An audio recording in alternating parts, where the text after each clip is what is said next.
60세 이후에도 채소는 늘 좋은 것이라고 믿어온 사람들이 많습니다. 저 역시도 한때는 그렇게 생각했습니다. 하지만 어느 날 병원에서 검사를 받고 난 뒤 제 믿음은 완전히 흔들렸습니다. 의사가 제게 말했죠. 지금 드시는 식단 중 몇 가지가 오히려 뼈에서 칼슘을 빼앗고 혈당을 폭발적으로 올리고 있습니다. 순간 머리가 멍해졌습니다.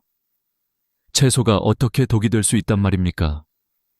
그러나 그날 이후 저는 우리가 무심코 집어드는 한 입이 어떤 결과를 가져오는지 그 숨은 이면을 집요하게 파고들기 시작했습니다. 사실 사람들은 나이가 들수록 경험에 의존합니다. 젊었을 때 잘 먹었으니 지금도 괜찮겠지. 하지만 몸은 이미 달라져 있습니다. 신장 기능은 천천히 떨어지고 뼈는 조금씩 약해지며 혈당을 다루는 능력은 과거 같지 않습니다. 바로 이때 특정 채소가 은밀히 우리 건강을 갉아먹습니다. 더 무서운 건 이 채소들이 슈퍼푸드라는 이름을 달고 마트 한가운데 당당히 놓여 있다는 점입니다. 누군가의 장바구니 속에 어쩌면 오늘 저녁 당신의 밥상 위에 올라와 있을 수도 있습니다. 제가 기억하는 한 어르신은 늘 이렇게 말했습니다. 나이 들면 채소만 많이 먹으면 된다더라. 그는 매일 아침 신선한 샐러드와 주스를 챙겨 드셨습니다. 그런데 어느 날 갑작스레 허리를 붙잡고 쓰러지셨습니다. 병원에서는 신장결석 진단을 내렸습니다. 더 충격적인 건 원인 중 하나가 바로 그가 건강하다 믿으며 매일 먹던 채소였다는 사실입니다. 이 이야기는 결코 특별한 사례가 아닙니다. 바로 옆집에서도, 당신 가족에게도, 심지어 당신 자신에게도 일어날 수 있는 일입니다. 왜 이런 일이 벌어질까요? 이유는 단순합니다.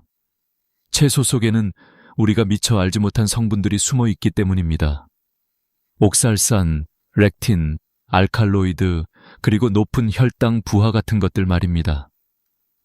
젊을 때는 몸이 강해서 이런 성분들을 어느 정도 처리해냈습니다. 하지만 60세를 넘어서면 상황이 달라집니다. 신장은 노폐물을 배출하는 속도가 느려지고 장은 더 민감해지며 인슐린은 예전처럼 힘을 발휘하지 못합니다. 결국 그동안은 문제없던 채소가 어느 순간부터 독이 되어 다가오는 것입니다. 여기서 중요한 사실 하나, 식품업계는 이런 위험을 굳이 말하지 않습니다. 혼란이 계속될수록 사람들이 더 많이 사니까요. 슈퍼푸드라는 멋진 이름, 항산화라는 화려한 광고 문구 뒤에 가려진 진실은 소비자 스스로 밝혀내야만 합니다. 그리고 바로 지금 우리가 그 진실을 마주할 시간입니다. 여러분은 혹시 이런 경험을 하신 적이 있습니까? 샐러드를 먹고 나서 괜히 속이 더부룩하다거나 아침에 일어나면 관절이 더 뻣뻣하다거나 식사 후 갑자기 졸음이 몰려와 몸이 무겁게 느껴진 적이요. 흔히 나이 들어서 그렇다고 치부하지만 사실은 특정 채소가 보낸 신호일 수도 있습니다. 그 신호를 무시하다 보면 어느 날 갑자기 큰 병으로 이어질 수 있습니다. 저는 여러분께 두 가지 이야기를 약속드리고 싶습니다. 첫째, 반드시 피해야 할 4가지 채소를 알려드리겠습니다. 그 채소들은 겉으로는 우리를 지켜주는 듯 보이지만 실제로는 뼈를 약하게 만들고 혈당을 요동치게 하며 심지어 독립적인 삶을 위협합니다. 둘째, 그 대신 매일 먹어야 할 4가지 채소도 소개하겠습니다. 이 채소들은 피부와 뼈를 지켜주고 관절을 유연하게 만들며 혈관까지 보호하는 진정한 동맹입니다. 이제부터 들려드릴 이야기는 단순한 영양 정보가 아닙니다. 한 세대를 살아온 어른들의 경험과 최신 연구가 교차하는 지점에서 건져 올린 진실입니다. 그것은 바로 어떤 채소를 선택하느냐에 따라 우리의 노년이 무너질 수도 있고 반대로 빛날 수도 있다는 사실입니다. 그러니 끝까지 함께해 주십시오. 지금부터 하나씩 우리가 믿어온 신화를 깨뜨리고 새로운 시각을 열어보겠습니다. 이 이야기를 다 듣고 나면 내일 아침 장바구니에 무엇을 담을지 전혀 다르게 보실 겁니다. 첫 번째로 마주할 채소는 겉보기엔 붉고 건강해 보이지만 사실은 신장과 뼈에 조용히 흉터를 남기는 채소입니다. 바로 그 이야기를 이어가겠습니다. 비트는 겉으로 보기에 참 매력적인 채소입니다. 선홍빛 색깔이 혈액을 깨끗하게 해줄 것 같고 실제로 많은 사람들이 혈압을 낮추기 위해 일부러 비트를 먹습니다. 저 역시 처음에는 비트 주스 한 잔이 혈관을 뻥 뚫어준다는 광고 문구를 곧이곧대로 믿었던 사람 중 하나였습니다.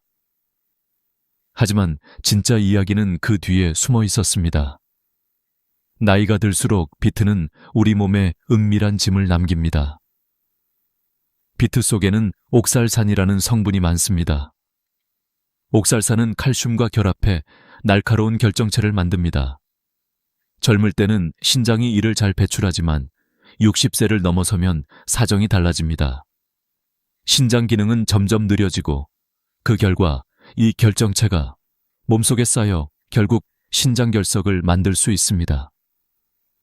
신장결석을 경험해 보신 분들은 아실 겁니다. 작은 돌멩이 하나가 소변기를 막을 때 찾아오는 그 극심한 통증, 마치 날카로운 유리 조각이 몸속을 찌르는 듯한 고통을요. 많은 어르신들이 원인을 알지 못한 채 이 고통을 겪습니다. 하지만 그 뿌리에는 매일 먹던 비트가 자리 잡고 있을 수 있습니다. 이뿐만이 아닙니다. 옥살산은 칼슘 흡수를 방해합니다. 칼슘은 뼈를 지탱하는 기둥 같은 존재인데 옥살산은 마치 도둑처럼 그 길목을 막아섭니다. 아무리 우유를 마시고 보충제를 먹어도 옥살산이 많은 식단을 유지한다면 칼슘은 뼈까지 가지 못합니다. 결과는 뻔합니다. 뼈가 약해지고 작은 충격에도 쉽게 골절이 일어나며 회복도 더뎌집니다. 나이가 들수록 넘어짐이 치명적이라는 건 누구나 아는 사실입니다.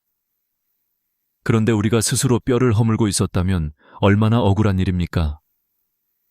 실제로 2014년 신경학 연구에서는 옥살산이 많은 음식을 섭취한 사람들이 소변 내 옥살산 수치가 40% 이상 증가했고 신장결석 위험도 눈에 띄게 높아진다는 결과가 나왔습니다. 또 다른 연구들은 옥살산 섭취가 많은 경우 칼슘 흡수율이 급격히 떨어진다는 점을 반복적으로 확인했습니다. 즉, 비트는 혈압에는 도움이 될 수 있지만 동시에 뼈와 신장에는 독이 될 수 있는 양날의 검입니다. 이쯤 되면 질문이 생깁니다. 그럼 비트를 완전히 끊어야 하나요? 정답은 균형입니다. 비트를 가끔 즐기는 건 괜찮습니다. 하지만 매일, 그것도 건강식이라 믿고 대량으로 섭취하는 건 피해야 합니다. 특히 신장에 이미 문제가 있거나 골다공증 위험이 높은 분들은 더 조심해야 합니다. 실제로 병원에서는 신장결석 환자들에게 옥살산 함량이 높은 채소를 제한하라고 권합니다. 비트뿐만 아니라 시금치, 루바브 같은 채소도 같은 부류에 속합니다. 그렇다면 대안은 무엇일까요? 다행히도 해답은 멀리 있지 않습니다. 아르굴라, 즉 루꼴라와 샐러리가 있습니다. 이 두 채소는 비트처럼 질산염이 풍부해 혈관을 이완시켜 혈압을 안정시키는 효과가 있습니다. 그러나 옥살산 함량은 훨씬 낮아 신장과 뼈에 부담을 덜 줍니다. 아르굴라는 씁쓸한 맛 덕분에 샐러드에 풍미를 더해주고 샐러리는 수분과 섬유질이 풍부해 소화를 돕습니다.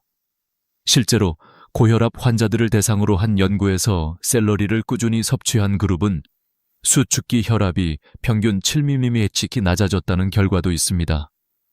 즉, 비트를 대신할 수 있는 안전한 선택지가 이미 우리 손에 있다는 뜻입니다. 저는 어느 70대 어르신의 이야기를 기억합니다. 그분은 매일 아침 비트 주스를 마셨는데 어느 날 갑자기 신장결석으로 응급실에 실려갔습니다. 이후 의사 권유로 아르굴라와 샐러리를 식단에 추가했는데 몇 달 만에 혈압이 안정되고 더 이상 신장 문제도 생기지 않았습니다. 그는 말했습니다. 나는 비트가 나를 살린 줄 알았는데 알고 보니 나를 괴롭히고 있었더군. 이 말은 우리 모두에게 중요한 교훈을 줍니다. 습관처럼 먹던 것이 언제나 옳지는 않다는 겁니다. 여러분, 여기서 가장 중요한 건 매일이라는 단어입니다. 비트는 가끔 즐기는 음식으로 두면 됩니다. 문제는 매일 섭취하는 습관이 우리 몸을 서서히 갉아먹는다는 사실입니다. 그저 좋다는 말만 믿고 습관을 만들면 어느 날 예상치 못한 대가를 치르게 됩니다. 반대로 아르굴라나 샐러리처럼 부담이 적은 채소를 매일 접시에 올린다면 혈압은 지켜내면서도 뼈와 신장은 안전할 수 있습니다. 결국 비트는 화려한 색깔과 광고 문구 뒤에 숨어있는 위험한 친구입니다. 이제 우리는 그 진실을 알게 되었습니다. 다음번 마트에서 비트를 집어들 때 이 이야기를 떠올리시길 바랍니다. 매일이 아닌 가끔, 습관이 아닌 선택, 이것이 비트를 대하는 현명한 태도입니다. 그리고 이제 또 다른 채소로 시선을 옮겨야 할 때입니다. 겉보기엔 그저 샐러드에 들어가는 평범한 채소지만 속으로는 조용히 염증을 키우고 근력을 빼앗는 주범, 바로 초록피망의 이야기입니다. 초록피망은 우리 식탁에 아주 흔하게 오르는 채소입니다. 샐러드에도 볶음 요리에도 샌드위치에도 빠지지 않습니다. 초록빛이 주는 신선함과 저렴한 가격 덕분에 마트에서 무심코 담게 되는 채소 중 하나지요. 그런데 문제는 이 평범해 보이는 채소가 노년층에게는 조용히 염증을 키우고 근력을 빼앗는 원인이 될 수 있다는 사실입니다. 초록피망 속에는 렉틴이라는 성분이 숨어 있습니다. 렉틴은 식물이 해충과 곰팡이로부터 스스로를 지키기 위해 만든 단백질입니다. 젊은 사람의 장은 어느 정도 일을 처리할 수 있지만 60세 이후 장 기능이 약해지면 상황이 달라집니다. 렉틴은 장 점막에 달라붙어 영양 흡수를 방해하고 시간이 지나면서 장벽을 약하게 만듭니다. 이로 인해 비타민 B 실비, 마그네슘, 오메가3 지방산 같은 중요한 영양소가 몸에 제대로 흡수되지 못합니다. 그 결과는 명확합니다. 신경 건강은 떨어지고 근육은 피로해지며 염증은 만성적으로 쌓입니다. 어느 68세 남성 환자의 사례가 있습니다. 그는 특별한 질환이 없었지만 늘 다리가 무겁고 걸을 때 균형이 잘 잡히지 않는다고 호소했습니다. 검사 결과 특별한 이상은 없었습니다. 그런데 식습관을 살펴보니 매일 아침 샐러드에 초록피망을 듬뿍 넣어 먹고 있었습니다. 의사는 그에게 피망을 줄이고 대신 붉은 피망을 권했습니다. 몇 주가 지나자 그는 아침에 느끼던 다리의 무거움이 사라지고 걸음걸이가 한결 가벼워졌다고 말했습니다. 그저 채소 하나 바꿨을 뿐인데 몸이 달라지더군요. 이 경험은 작은 습관이 얼마나 큰 차이를 만드는지 보여줍니다. 렉틴의 위험은 눈에 잘 드러나지 않습니다. 그저 속이 더부룩하거나 아침에 관절이 조금 뻣뻣하거나 머리가 무겁게 느껴질 수 있습니다. 사람들은 흔히 나이가 들어서 그렇다고 넘기지만 사실은 식탁 위 작은 채소가 보낸 신호일 수 있습니다. 이런 신호를 무시하다 보면 어느 날 걷는 속도가 늦어지고 균형이 흐트러져 낙상 위험까지 높아집니다. 노년층에서 낙상은 단순한 사고가 아니라 삶의 독립성을 위협하는 가장 큰 변수입니다. 그렇다고 모든 피망이 나쁜 것은 아닙니다. 초록피망은 아직 완전히 익지 않은 상태라 렉틴 함량이 높고 항산화 성분은 낮습니다. 반면 빨강, 노랑, 주황 피망은 완전히 익으면서 렉틴이 줄고 항산화 성분이 풍부해집니다. 특히 붉은 피망은 비타민C가 레몬보다도 많아 콜라겐 합성에 큰 도움이 됩니다. 만약 같은 피망이라면 굳이 초록 피망을 고집할 필요가 없는 이유가 바로 여기에 있습니다. 조리를 하면 렉틴이 일부 파괴되긴 합니다. 그러나 완전히 사라지지는 않습니다. 이미 장이 약해져 있거나 관절염을 앓고 있는 분들에게는 작은 양의 렉틴도 여전히 불편을 일으킬 수 있습니다. 만약 초록 피망을 먹은 다음 날 아침 관절이 유난히 뻣뻣하다면 그건 단순한 노화가 아니라 식탁 위 염증일 수 있습니다. 대안은 분명합니다. 붉은 피망으로 바꾸거나 애호박 같은 채소를 활용하는 것입니다. 붉은 피망은 달콤한 맛과 함께 항산화 성분이 풍부해 혈관과 피부, 관절을 지켜줍니다. 애호박은 소화에 부담이 적고 한겸작용이 있어 장을 편안하게 하고 관절 통증도 완화시킵니다. 실제로 한 연구에서는 컬러 피망을 꾸준히 섭취한 그룹이 그렇지 않은 그룹에 비해 염증 수치가 낮았고 특히 붉은 피망은 항산화 지표가 크게 개선된 것으로 나타났습니다. 한 할머니는 매일 점심 식탁에 올리던 초록 피망을 붉은 피망으로 바꿨습니다. 처음엔 색깔만 다른 줄 알았지요. 그런데 몇 달 지나니 손가락 관절이 덜 아프고 밤에 덜 깨더라고요. 그녀의 말은 단순하지만 진실을 담고 있습니다. 작은 색깔의 차이가 몸속에서는 거대한 차이를 만들어낸다는 사실입니다. 이제 우리는 깨닫게 됩니다. 초록 피망은 그저 무심코 지나치던 채소가 아닙니다. 장벽을 약하게 하고 염증을 조용히 키우며 결국 근력과 균형을 빼앗는 숨어있는 적이 될 수 있습니다. 하지만 동시에 해답은 간단합니다. 붉은 피망을 선택하고 애호박을 곁들이는 것. 그렇게 식탁을 조금만 바꾸면 몸은 곧바로 신호를 보냅니다. 더 가볍게, 더 편안하게, 더 안정적으로. 자, 이제 또 다른 채소로 넘어가 보겠습니다. 이번에는 더 익숙하고 더 사랑받는 채소입니다. 샐러드와 소스, 그리고 한국인의 밥상에도 자주 오르는 채소. 하지만 그 속에 숨어있는 알칼로이드가 관절과 신경을 자극하며 나이든 우리의 몸에 조용히 균열을 내고 있습니다. 바로 토마토의 이야기입니다. 토마토는 참 아이러니한 채소입니다. 선명한 붉은 빛깔, 즙이 가득한 속살, 그리고 샐러드나 파스타 소스, 김치 속에서도 쉽게 찾아볼 수 있는 친숙한 식재료. 많은 사람들이 토마토를 건강의 상징처럼 여깁니다. 실제로 토마토에는 리코펜 같은 항산화 성분이 풍부해 혈관과 피부에 도움이 된다는 연구도 많습니다. 그러나 모든 빛에는 그림자가 있듯 토마토 역시 나이가 든 사람들에게는 숨겨진 위협을 품고 있습니다. 그 이유는 토마토가 가지과 채소라는 사실에서 시작됩니다. 가지과 채소에는 솔라닌과 같은 알칼로이드가 들어 있습니다. 솔라닌은 원래 식물이 벌레나 곰팡이로부터 자신을 지키기 위해 만든 방어 독소입니다. 젊을 때는 우리 몸이 이를 어느 정도 해독할 수 있지만 60세 이후에는 상황이 달라집니다. 관절염이나 자가 면역 질환, 신경이 약해진 분들에게는 솔라닌이 불씨처럼 작용해 통증과 염증을 키우기 때문입니다. 관절염을 앓던 한 72세 여성은 매일 아침 토마토를 먹는 습관이 있었습니다. 그런데 이상하게도 아침에 일어나면 손가락 관절이 더 뻣뻣했고 계단을 오르내릴 때 무릎 통증이 심해졌습니다.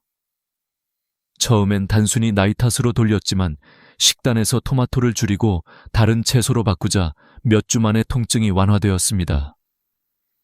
그녀는 놀라며 말했습니다. 토마토가 나한테는 독이었다니 믿기지 않아요. 이런 사례는 드물지 않습니다. 솔라닌의 영향은 단순히 관절에만 그치지 않습니다. 신경 신호를 흐트러뜨릴 수도 있습니다. 신경학 연구에서는 알칼로이드가 아세틸콜린 시스템을 방해해 근육 수축 신호를 약화시킨다고 밝혔습니다. 이는 단순히 손발 저림으로 끝나지 않습니다. 균형 감각이 떨어지고 걸음이 느려지고 결국 낙상 위험이 높아집니다.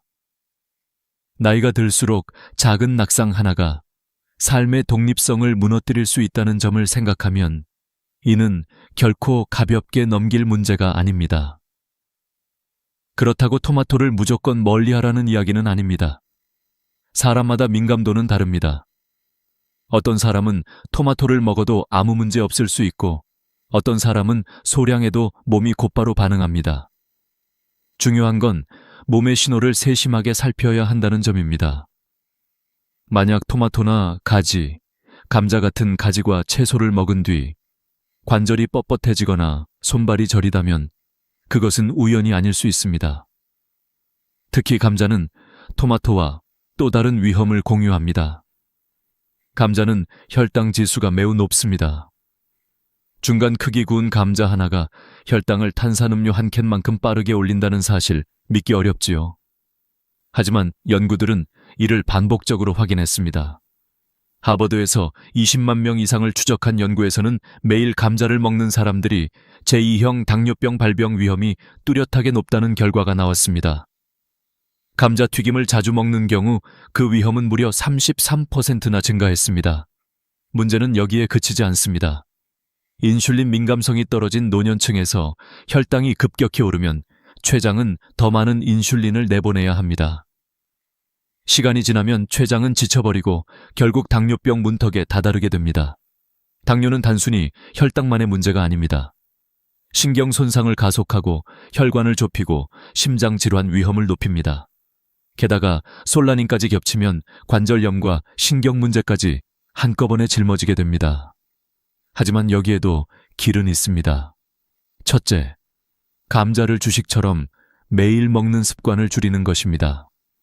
대신 콜리플라워나 당근, 파스닙 같은 뿌리 채소로 구워 먹으면 비슷한 포만감을 주면서 혈당 부담은 훨씬 낮습니다.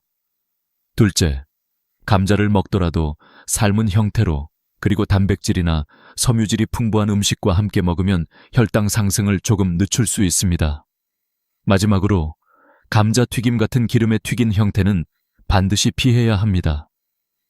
토마토 역시 무조건 끊기보다는 몸이 허락하는 범위 안에서 조절하는 지혜가 필요합니다. 토마토를 꼭 먹고 싶다면 소량만 섭취하고 올리브유 같은 건강한 지방이나 오메가3가 풍부한 생선과 함께 먹으면 염증 반응을 완화할 수 있습니다. 중요한 건 내 몸의 목소리를 듣는 것입니다. 어떤 날은 괜찮아도 어떤 날은 통증이 심하다면 그것은 이미 답을 주고 있는 것입니다. 결론적으로 토마토와 감자는 우리에게 친숙하고 맛있는 음식이지만 60세 이후에는 관절과 신경, 혈당에 조용히 균열을 내는 촉발제가 될 수 있습니다. 몸이 보내는 작은 신호들을 무시하지 말아야 합니다. 그것이 단순히 불편함인지 아니면 경고음인지 구분하는 눈을 갖는 순간 우리의 노년은 더 안전해질 수 있습니다. 이제 우리는 4가지 위험한 채소를 모두 살펴보았습니다.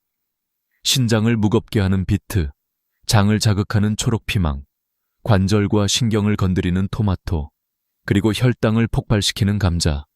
하지만 절망할 필요는 없습니다. 모든 채소가 적은 아닙니다. 오히려 어떤 채소들은 우리 몸을 지켜주는 강력한 방패가 됩니다. 바로 콜라겐을 만들고 보호해 피부와 뼈, 관절을 튼튼히 해주는 진정한 동맹들입니다. 이제부터는 그 희망의 채소들을 하나씩 살펴보겠습니다. 앞서 우리는 조심해야 할 채소들을 보았습니다. 그러나 희망은 있습니다. 모든 채소가 우리 몸을 해치는 것은 아니며 어떤 채소들은 오히려 피부의 콜라겐을 지켜주고 뼈를 단단하게 하고 관절을 유연하게 만드는 든든한 동맹이 되어줍니다. 노년의 삶을 밝히는 진짜 무기는 멀리 있는 비싼 보충제가 아니라 바로 눈앞에 있는 채소일지도 모릅니다. 첫 번째로 떠오르는 채소는 브로콜리입니다. 아이들은 접시 위에서 브로콜리를 밀어내기 일쑤지만 사실 브로콜리는 노년층에게 가장 강력한 보호막이 될 수 있습니다. 브로콜리에는 비타민C가 풍부합니다. 비타민C는 콜라겐 합성에 반드시 필요한 영양소로 뼈와 관절, 피부와 혈관을 지탱하는 삼중 나선 구조를 안정화하는 열쇠입니다. 잘 익힌 브로콜리 한 컵만으로도 하루 필요량의 대부분을 충족할 수 있습니다. 게다가 비타민 K규까지 풍부해 칼슘을 뼈에 단단히 고정시키도록 돕습니다. 비타민 C와 K가 함께 작용하면 피부는 탄탄해지고 뼈는 쉽게 부러지지 않는 견고함을 얻습니다. 여기에 설포라판이라는 특별한 성분이 더해집니다. 설포라판은 브로콜리를 썰거나 살짝 데칠 때 생성되는 물질로 염증을 일으키는 효소의 작용을 막아줍니다. 덕분에 관절이 서서히 파괴되는 속도를 늦추고 이미 손상된 콜라겐도 더 오래 지켜줍니다. 실제로 관절염 연구에서도 설포라판은 연골 손상을 늦추는 효과가 확인되었습니다. 이것이야말로 음식이 약이 된다는 증거입니다. 두 번째는 케일입니다. 한때는 그저 장식용으로 쓰이던 채소였지만 지금은 슈퍼푸드로 불립니다. 케일은 비타민C와 K의 보고입니다. 생케일 한 컵에 들어있는 비타민 K는 하루 권장량의 몇 배를 훌쩍 넘습니다. 덕분에 칼슘이 뼈에 잘 고정되어 골절 위험을 낮추는 데 탁월합니다. 또한 베타카로틴, 루테인, 지아잔틴 같은 항산화 성분이 풍부해 피부와 눈, 혈관을 노화로부터 지켜줍니다. 실제로 K를 자주 섭취한 노년층은 피부의 수분 유지력이 더 높고 고관절 골절 위험이 낮다는 연구 결과가 있습니다. 세 번째는 오크라입니다. 한국에서는 아직 낯설 수 있지만 이 채소의 힘은 무시할 수 없습니다. 요리할 때 나오는 끈적한 점액질, 바로 뮤실리지가 장벽을 보호하고 영양소 흡수를 돕습니다. 나이가 들수록 장은 더 민감해지고 흡수율은 떨어지는데 오크라는 장을 부드럽게 감싸 중요한 영양소가 더 잘 흡수되도록 합니다. 또한 뮤실리지는 관절과 연골에 수분을 공급해 뻣뻣함을 줄이고 움직임을 매끄럽게 합니다. 오크라에는 비타민C와 항산화 성분 케르세틴도 들어있어 콜라겐 손실을 막는 데 큰 도움을 줍니다. 동물 실험에서도 오크라 추출물이 콜라겐 분해 효소를 억제하는 결과가 보고되었습니다. 마지막은 당근입니다. 너무 흔해서 대수롭지 않게 여길 수 있지만 노년층에게 당근은 진정한 보물과도 같습니다. 당근에는 베타카로틴이 풍부합니다. 이 성분은 체내에서 비타민 A로 전환되어 피부와 점막을 보호하고 관절과 혈관을 지탱하는 얇은 조직을 회복시킵니다. 여기에 비타민 C까지 더해져 콜라겐 합성과 안정화를 동시에 지원합니다. 당근을 생으로 먹으면 비타민 C를 살짝 익히면 베타카로틴 흡수율을 높일 수 있으니 조리법을 다양하게 활용하는 것이 좋습니다. 실제로 연구에서는 카로티노이드를 많이 섭취한 사람들이 피부 노화가 늦고 관절도 더 유연하다는 결과가 있었습니다. 이 네 가지 채소는 각각의 힘을 가지고 있지만 함께 섭취할 때 더 큰 효과를 발휘합니다. 브로콜리와 케일은 비타민C와 K의 시너지로 뼈를 지켜주고 오크라는 장과 관절에 수분을 불어넣으며 당근은 피부와 관절을 다시 회복시킵니다. 특히 조리법과 조합이 중요합니다. 브로콜리를 3분간 살짝 찌고 케일은 올리브유와 함께, 당근은 기름에 볶아 먹으면 영양 흡수율이 극대화됩니다. 여기에 오크라는 수프나 찜 요리에 넣어 부드럽게 즐기면 됩니다. 결국 우리가 피해야 할 채소가 있다면 반드시 챙겨야 할 채소도 있습니다. 비트와 감자 대신 브로콜리를, 초록 피망 대신 붉은 피망과 케일을, 낯설지만 힘 있는 오크라를, 그리고 언제나 곁에 있는 당근을 선택하십시오. 이 네 가지는 단순히 음식이 아니라 우리의 뼈와 피부, 관절과 혈관을 지켜주는 강력한 수호자입니다. 이제 남은 것은 단순한 지식이 아닙니다. 어떻게 이 채소들을 일상에 녹여낼 것인지, 그리고 어떻게 몸의 변화를 확인할 것인지입니다. 마지막으로 실천 가능한 7일 루틴을 통해 우리의 생활 속에 이 진실을 불어넣는 방법을 나누겠습니다. 지금까지 우리는 위험한 채소 4가지와 반드시 챙겨야 할 채소 4가지를 보았습니다. 하지만 알면서도 실천하지 않으면 변화는 일어나지 않습니다. 그래서 마지막으로는 실제로 따라할 수 있는 7일 실천 계획을 드리려 합니다. 단순히 좋다, 나쁘다가 아니라 어떻게 식탁 위에 적용하고 몸의 변화를 확인할 수 있는지를 알려드리는 것이 중요하기 때문입니다. 첫째 날, 냉장고를 열어 확인하는 것부터 시작합니다. 비트, 초록피망, 감자, 토마토 같은 채소가 매일 식탁에 올라오고 있지 않은지 점검합니다. 이 채소들을 완전히 버리라는 뜻은 아닙니다. 다만 매일 먹는 습관을 멈추고 가끔 즐기는 선택으로 바꾸어야 합니다. 동시에 장바구니에 브로콜리, 케일, 오크라, 당근을 새롭게 채워 넣습니다. 마트의 진열대 앞에서 잠시 멈추어 오늘 배운 내용을 떠올리는 것, 그것이 변화의 첫걸음입니다. 둘째 날에는 아침 식단을 바꿉니다. 늘 먹던 감자 대신 브로콜리를 살짝 찌고 올리브유 몇 방울을 뿌려 곁들여 보십시오. 점심에는 케일 샐러드를 준비합니다. 단, 드레싱은 가볍게 레몬즙과 올리브유로만. 저녁에는 당근을 살짝 볶아 반찬으로 올립니다. 하루가 끝날 때쯤 몸이 훨씬 가볍게 느껴질지도 모릅니다. 셋째 날에는 오크라를 시도해 봅니다. 한국에서는 다소 낯설 수 있지만 요즘은 마트에서도 어렵지 않게 구할 수 있습니다.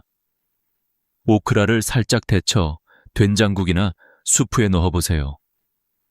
점액질이 국물에 녹아 장을 부드럽게 감싸주고 소화가 한결 편안해집니다.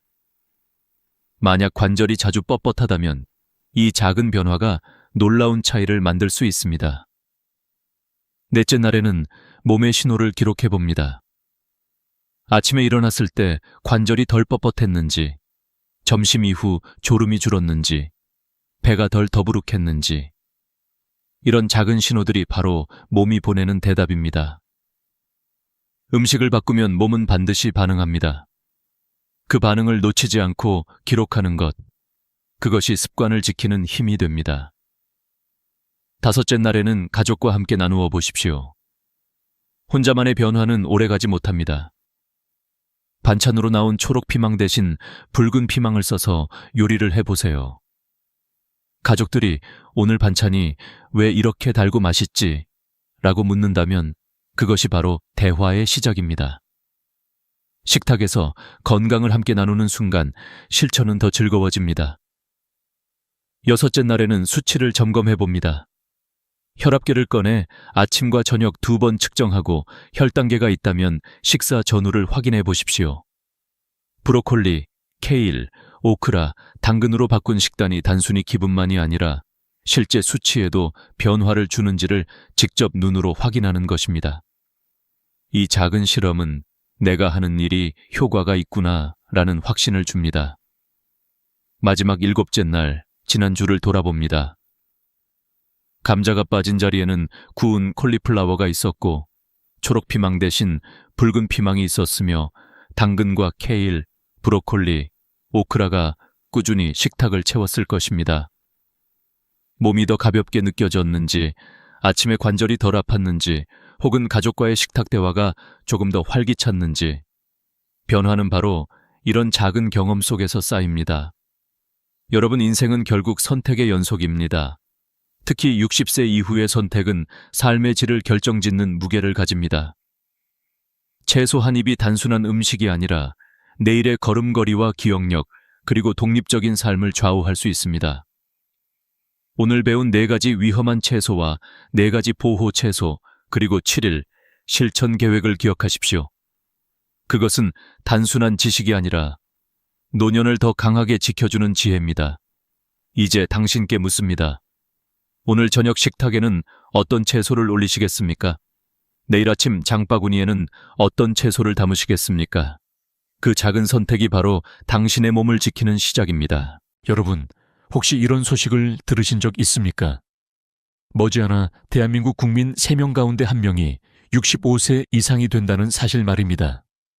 이건 단순히 뉴스 속 숫자가 아닙니다. 우리의 눈앞에 떨어질 커다란 시한폭탄이죠. 아침에 눈을 뜨고 버스 정류장에 나가면 3사람 중 1사람은 흰머리 어르신일 수 있는 세상. 병원 대기실, 시장, 심지어 동네 공원까지 노인들이 차지하는 비율이 절반 가까워질 수 있다는 사실. 상상만 해도 숨이 턱 막히지 않으십니까? 저는 얼마 전 고향 시골 마을을 다녀왔습니다. 15년 전만 해도 학교 운동장에서 아이들의 웃음소리가 쩌렁쩌렁 울려 퍼졌습니다.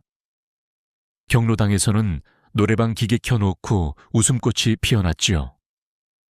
그런데 지금은 어떻습니까? 경로당 문은 굳게 닫혀 있고 가장 북적이는 곳은 병원 대기실입니다. 기침 소리, 한숨 소리가 이어지는 풍경 속에서 저는 몇 년 뒤 우리의 미래를 미리 본 듯한 두려움을 느꼈습니다. 여러분, 초고령 사회는 느리게 다가오는 것 같지만 실상은 훨씬 빠르게 밀려오고 있습니다. 많은 이들이 아직 괜찮아, 그때 가서 생각하지 뭐 라고 말합니다. 그러나 그 괜찮다는 말이 얼마나 위험한지 아십니까? 시계 바늘은 이미 움직이고 있고 우리는 그 속에서 살아가고 있습니다. 준비하지 않은 채로 맞닥뜨리는 순간 그것은 단순한 변화가 아니라 위기로 다가옵니다.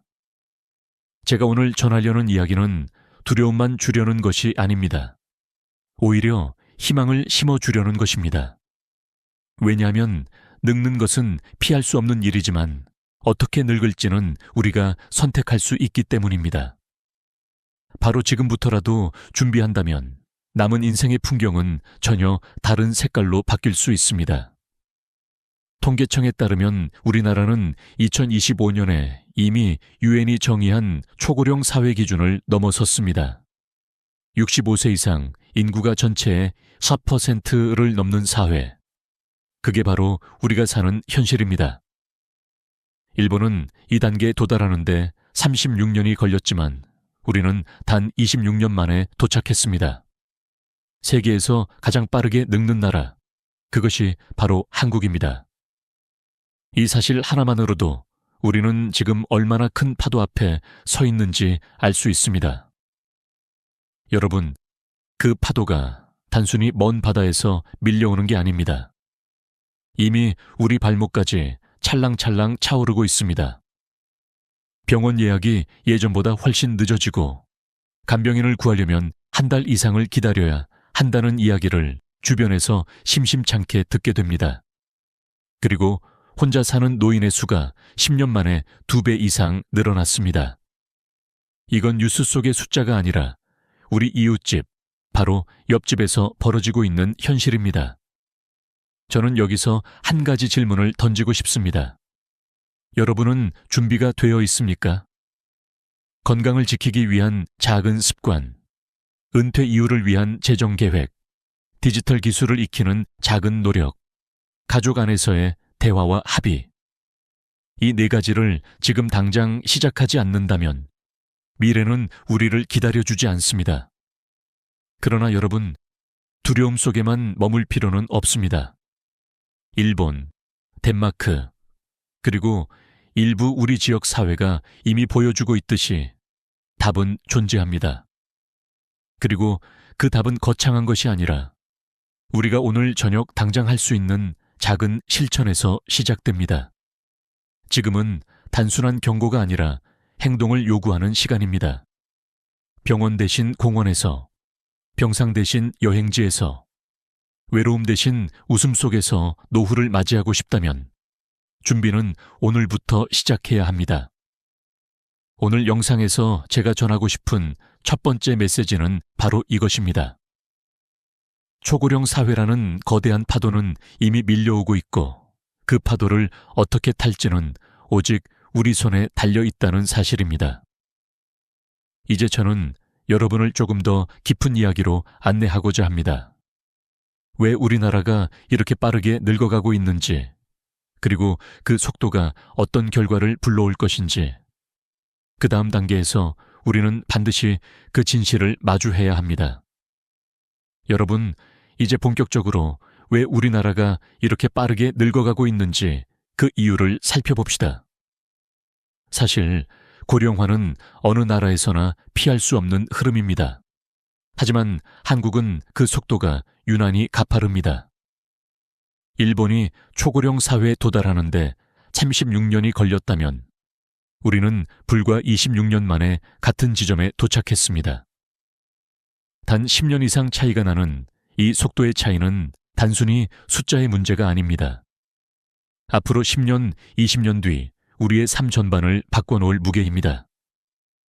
왜 이렇게 빠를까요? 첫 번째 이유는 바로 출산율입니다. OECD 평균 출산율이 1.6 정도인데 한국은 0.7 이하로 떨어져 세계 최저 수준에 머무르고 있습니다. 결혼을 늦추거나 하지 않는 젊은 세대가 늘고 아이를 낳더라도 한 명에서 멈추는 경우가 많습니다. 사회 구조가 변하면서 아이 울음소리가 점점 사라진 것이지요. 아이가 태어나지 않으면 결국 일할 사람, 세금을 낼 사람이 줄어들 수밖에 없습니다. 두 번째 이유는 기대 수명의 증가입니다. 한국인의 평균 기대 수명은 이미 83세를 넘어섰습니다. 의료기술의 발달과 생활 수준 향상 덕분에 오래 사는 건 축복이지만 동시에 그 기간 동안 돌봄과 지원이 필요하다는 부담이 커집니다. 오래 사는 사람은 늘어나는데 태어나는 아이는 줄어드니 인구 구조는 자연스럽게 역삼각형이 될 수밖에 없습니다. 이 변화의 속도는 우리의 상상을 뛰어넘습니다. 서울 시내 한복판에서도 버스 정류장, 병원, 마트, 어디를 가든 어르신들이 중심이 되는 풍경이 보편화되고 있습니다. 농촌만의 문제가 아닙니다. 인천, 부산, 대구, 광주 등 대도시 곳곳에서도 이미 조용히 진행 중입니다. 여러분, 여기서 중요한 사실 하나를 기억해야 합니다. 초고령 사회는 우리를 기다려주지 않습니다. 시계는 멈추지 않고 인구 변화는 가속도를 붙여 달려갑니다. 지금 우리가 아직 괜찮다고 말하는 사이에도 매달 5만 명 이상의 인구가 노년층으로 편입되고 있습니다. 이렇게 빠른 속도는 어떤 결과를 불러올까요? 첫째, 경제적 충격입니다. 일할 세대가 줄어들면 세금을 낼 사람도 줄어듭니다. 동시에 의료와 복지에 들어가는 비용은 폭발적으로 늘어나겠죠. 결국 젊은 세대는 더 많은 세금을 부담해야 하고 연금 제도는 버티기 어려워질 수 있습니다. 지금 45-50대 세대가 은퇴할 무렵 제대로 연금을 받지 못할지도 모른다는 불안이 현실이 됩니다. 둘째, 의료 시스템의 붕괴 위기입니다. 이미 일부 지역에서는 병원 예약이 2주 이상 밀리고 간병인을 구하려면 한 달 이상 기다려야 하는 경우가 많습니다. 지금은 먼 이야기 같지만 불과 몇 년 뒤에는 우리 모두가 겪을 수 있는 일입니다. 셋째, 고립과 외로움의 확산입니다. 통계청 자료에 따르면 65세 이상 1인 가구 비율이 지난 10년 동안 2배 이상 늘었습니다. 자녀는 각자 삶에 바쁘고 배우자는 먼저 세상을 떠난 경우가 많습니다. 하루 종일 말 한마디 나누지 못하는 시간이 늘어나면서 우울증, 치매, 심지어 사망률까지 높아진다는 연구 결과가 있습니다. 여러분, 제가 강조하고 싶은 건 이 변화가 뉴스 속 숫자에 그치지 않는다는 점입니다. 이미 우리의 일상 속에서 체감되고 있고 그 속도는 더욱 빨라질 것입니다. 자동차 브레이크가 고장난 채로 내리막길을 달리는 것과 같은 상황. 우리가 지금 바로 핸들을 잡지 않으면 곧바로 충돌이라는 위기를 맞게 됩니다. 그렇다면 질문이 생깁니다. 이 빠른 속도 앞에서 우리는 무엇을 준비해야 할까요? 단순히 두려워하기만 해서는 안 됩니다. 지금부터라도 개인, 가족, 사회가 함께 대응한다면 늦지 않았습니다. 다른 나라의 사례에서 답을 찾을 수도 있습니다. 여러분, 다음 이야기는 바로 그 해답을 향한 길입니다. 일본과 북유럽의 선택, 그리고 우리가 배울 수 있는 지혜. 거기서 우리는 한 줄기 빛을 발견할 수 있을 것입니다. 여러분, 이제부터는 그 빠른 변화가 우리의 삶에 어떤 파장을 주는지 더 깊게 들여다보겠습니다. 사실 초고령 사회의 무게는 단순히 통계 속 수치가 아니라 개인과 가족, 그리고 사회 전체를 동시에 흔드는 거대한 힘입니다. 눈에 잘 보이지 않지만 우리 일상 곳곳에 스며들어 있는 보이지 않는 짐이죠. 저는 이 짐을 보이지 않는 무게라고 부르고 싶습니다. 먼저 개인 차원입니다. 나이가 들면 가장 먼저 찾아오는 건 고립감입니다. 퇴직과 동시에 사회적 연결망은 빠르게 끊어집니다. 회사 동료와 연락이 끊기고 자녀들은 바쁜 삶 속에서 얼굴 보기가 어려워집니다. 어느 순간 하루 종일 아무와도 대화하지 못한 채 시간을 보내는 자신을 발견하게 됩니다.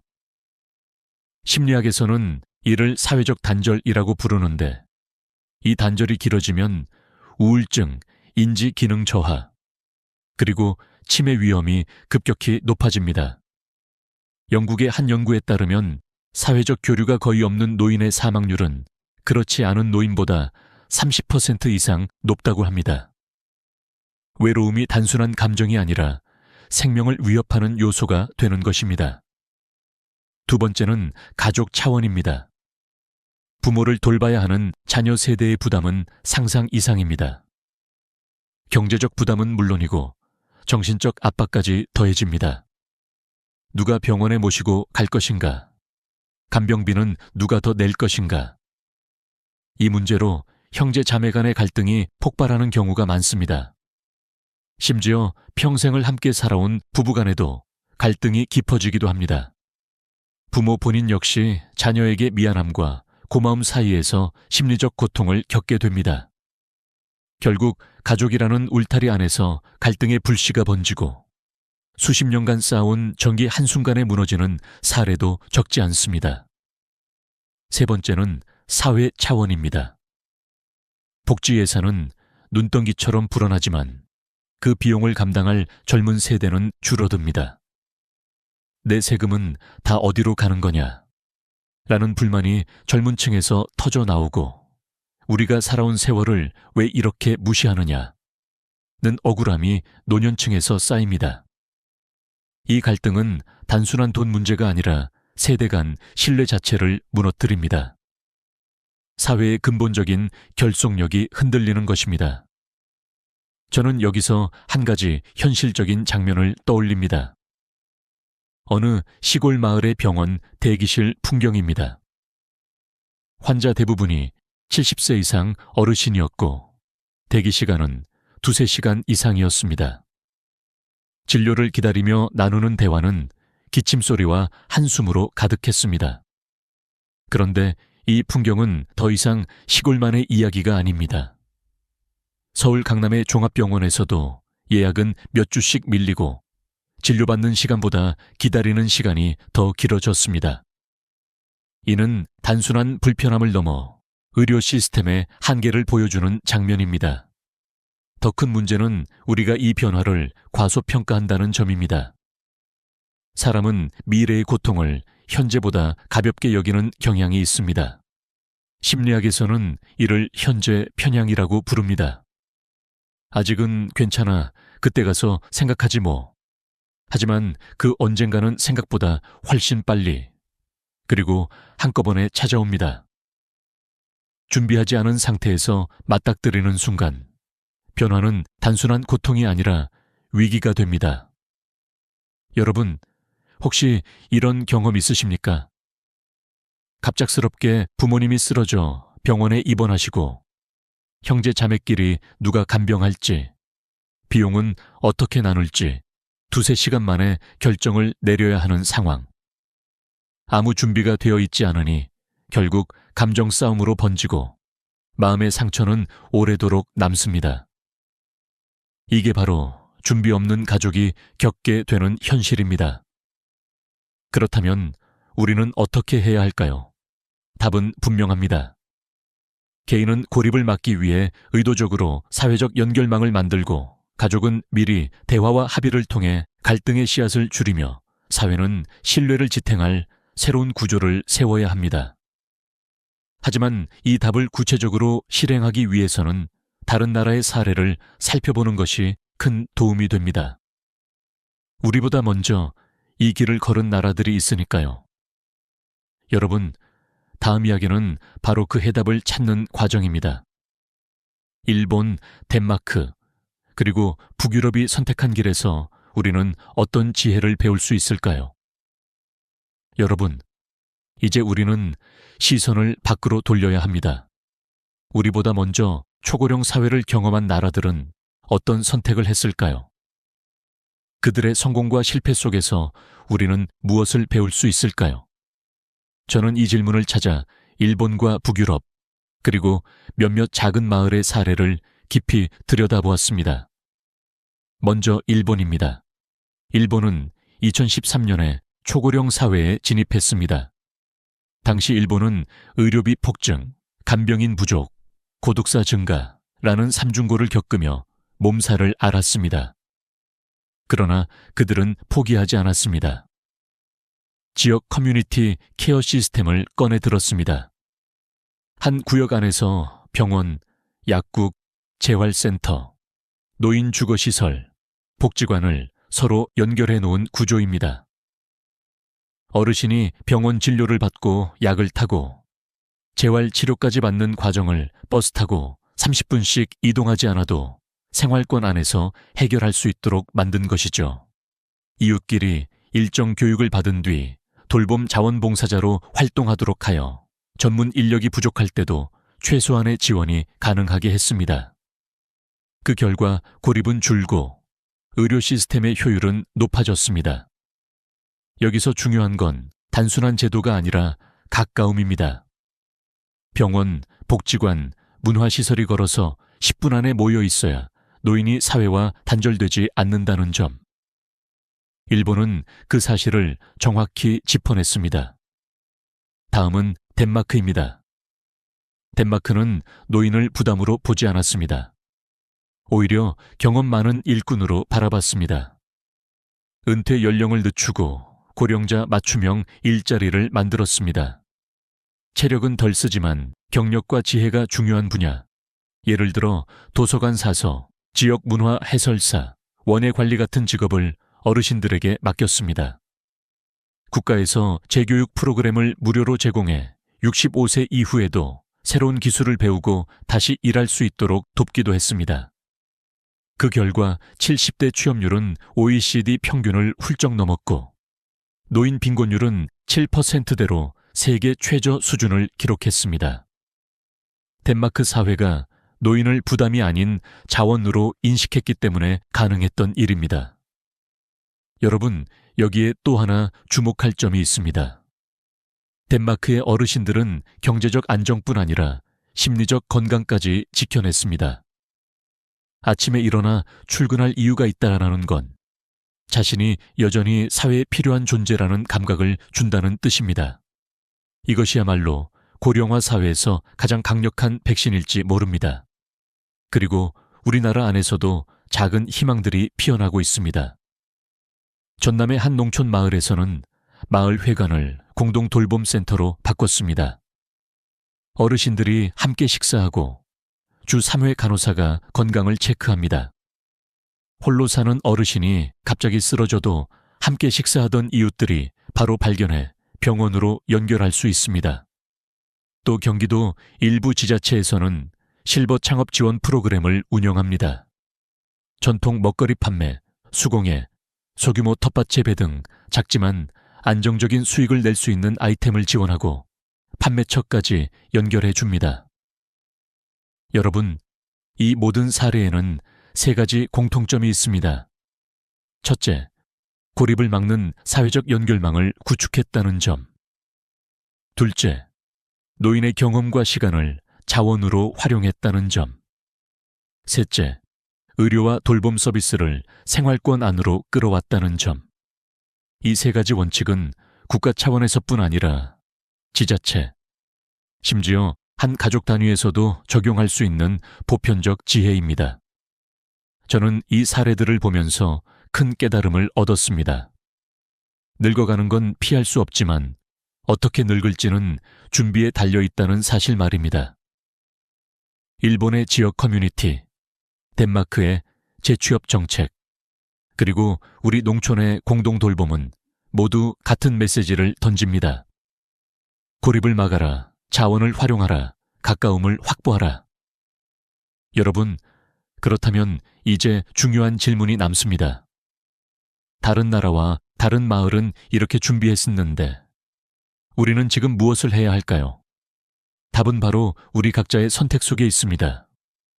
건강, 돈, 기술, 이 세 가지 기둥을 세우는 것. 이것이 앞으로 다가올 폭풍을 견딜 수 있는 토대가 될 것입니다. 여러분, 이제부터는 우리 각자가 바로 지금부터 시작할 수 있는 준비에 대해 이야기해야 합니다. 저는 이것을 세 개의 기둥이라고 부르고 싶습니다. 건강, 재정, 그리고 기술. 이 세 가지 기둥을 동시에 세워야만 초고령 사회라는 폭풍 앞에서 무너지지 않고 당당히 설 수 있습니다. 첫 번째 기둥은 건강입니다. 오래 사는 건 이제 당연한 시대가 되었습니다. 하지만 문제는 얼마나 오래 사느냐가 아니라 어떻게 사느냐입니다. 병원 침대 위에서 10년을 보내는 건 결코 장수라고 할 수 없습니다. 진짜 장수는 내 두 발로 시장을 걸어가고 내 손으로 밥을 차리고 친구와 차 한 잔을 나누는 기간을 늘리는 것입니다. 이를 기능적 건강 수명이라고 합니다. 단순히 생존 연수가 아니라 스스로 움직이고 판단할 수 있는 좋은 세월을 늘리는 것. 바로 이것이 핵심입니다. 여러분, 낙상 사고가 얼마나 무서운지 아십니까? 70세 이후 골절 한 번이면 평균 회복 기간이 6개월 이상입니다. 그 사이 근육은 30% 넘게 줄어듭니다. 더 큰 문제는 노년기에 잃어버린 근육과 균형 감각은 거의 회복이 불가능하다는 점입니다. 실제로 75세 이상 낙상 환자 10명 중 4명은 골절 이후 혼자 생활하지 못합니다. 결국 넘어지는 순간이 건강 하락 곡선의 출발점이 되는 것이죠. 그렇다면 어떻게 지킬 수 있을까요? 답은 간단합니다. 주 3회 이상 근력 운동을 생활화하는 것입니다. 헬스장에 가지 않아도 됩니다. 물통, 탄력밴드, 의자만 있어도 집에서 충분히 가능합니다. 예를 들어 1.5리터 물통을 들고 팔꿈치 굽히기 15보에 3세트, 의자에 앉았다 일어서기 15보에 3세트. 이 정도만 꾸준히 해도 상체와 하체를 동시에 단련할 수 있습니다. 매일 30분 이상 걷기, 일주일에 2번 가벼운 등산이나 계단 오르기, 균형 감각 훈련으로는 양치할 때 한 발로 서기, 눈 감고 10초 버티기 같은 작은 습관이 평생을 지켜줍니다. 일본에서는 이런 습관만으로 65세 이상 낙상률을 20% 낮췄다는 보고도 있습니다. 두 번째 기둥은 재정입니다. 은퇴 후의 삶은 월급 없는 장마철과 같습니다. 우산이 없으면 바로 비를 맞고 고생하게 되죠. 70세 이후 평균 간병비가 월 150만 원에서 200만 원에 이른다는 사실 알고 계십니까? 3년이면 7천만 원 가까운 돈이 들어갑니다. 의료비는 물가보다 더 빨리 오릅니다. 지난 10년간 한국의 소비자 물가 상승률은 연평균 2%였지만 의료비 상승률은 4% 이상이었습니다. 오늘 병원비가 5만 원이라면 10년 뒤에는 7만 원이 될 수 있다는 얘기입니다. 그래서 반드시 필요한 것이 바로 버킷 전략입니다. 돈을 한 곳에 몰아두는 게 아니라 시기별로 다른 주머니에 나누어 두는 방법입니다. 첫 번째 주머니는 3년 안에 쓸 생활비. 이건 언제든 꺼낼 수 있는 예금이나 CMA 같은 안전한 곳에 둡니다. 두 번째 주머니는 3년 뒤부터 10년 사이에 쓸 돈. 국공채, 우량 회사채, 안정적인 배당주 같은 곳에 두어야 합니다. 세 번째 주머니는 10년 이후에 쓸 돈. ETF나 장기 성장 가능성이 있는 주식에 투자해 물가 상승률을 따라잡을 수 있도록 해야 합니다. 중요한 건 비율입니다. 보통 단기 30%, 중기 40%, 장기 30% 비율을 추천합니다.